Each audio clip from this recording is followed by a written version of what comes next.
Hola chicos, mi nombre es Néstor Viera. Nací en Montemaíz hace mucho, hace 73 años, cuando Montemaíz no era esto que es hoy, que es un pueblo pujante, con mucho pavimento, con fábricas, con gente que trabaja. Me fui de Montemaíz a los 14 años, ingresé en la Armada. En aquella época no era muy fácil estudiar.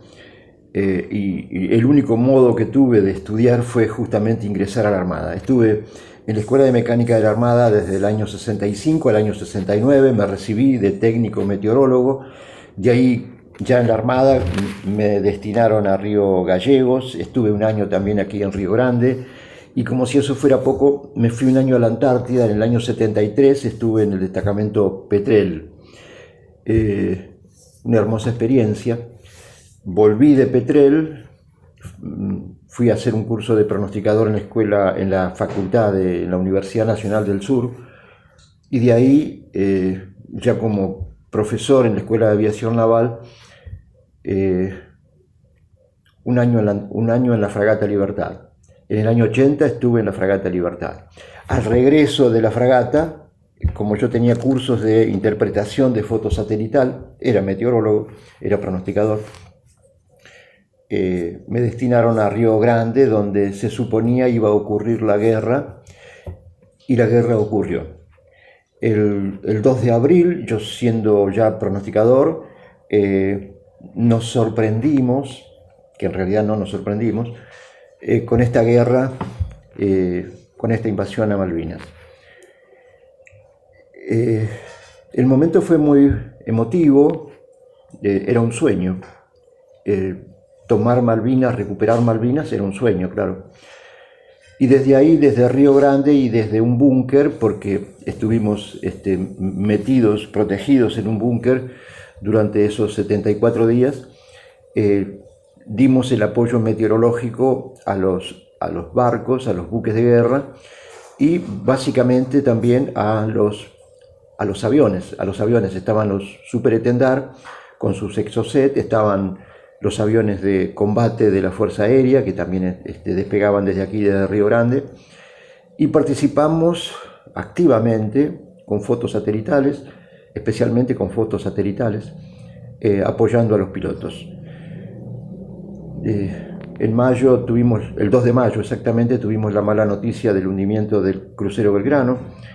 Parte de la tripulación del crucero Belgrano pasó por Río Grande después en su regreso, los que quedaron vivos. Y después llegó el 14 de junio, que fue el fin del sueño.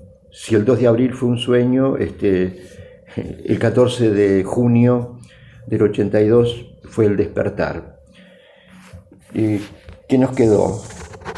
¿Qué me quedó? La frustración. Para un militar no hay nada peor que una guerra perdida. Y hay un estudio de la posguerra perdida que se dio mucho en Alemania, después de todo lo que vivieron los alemanes. ¿Qué quedaba para ellos después de la guerra? ¿Tenían que seguir siendo nazis? No. Tenían que empezar de nuevo. Y así fue. Yo no pude seguir mucho más tiempo en la Armada. Sentía mucha frustración, incluso vergüenza, de haber perdido esa guerra, de haber estado ahí y perder esa oportunidad histórica de recuperar Malvinas. Y me fui en el 86, me fui de la Armada, empecé a hacer otras cosas, incluso pintaba casas, cualquier cosa hacía. Yo ya era pronosticador, sin embargo, tenía que hacer algo diferente, y lo hice. Al poco tiempo de irme, entré a trabajar en BGH, en una oficina de recursos humanos.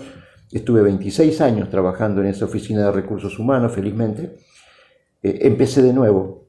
Ese fue el efecto que tuvo en mí la guerra, que mirada a la distancia fue ridícula, fue absurda.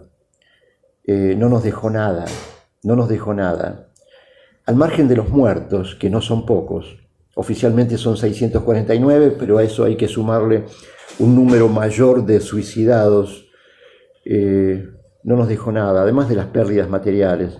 los barcos, los aviones. Teníamos en Malvinas el aeropuerto, que era nuestro. El aeropuerto era del ADE, de las líneas aéreas del Estado. Teníamos oficinas ahí, teníamos una excelente relación con los ingleses y la posibilidad de recuperarlas sin matar gente. Eso fue absurdo. La guerra fue absurda, ese es mi pensamiento.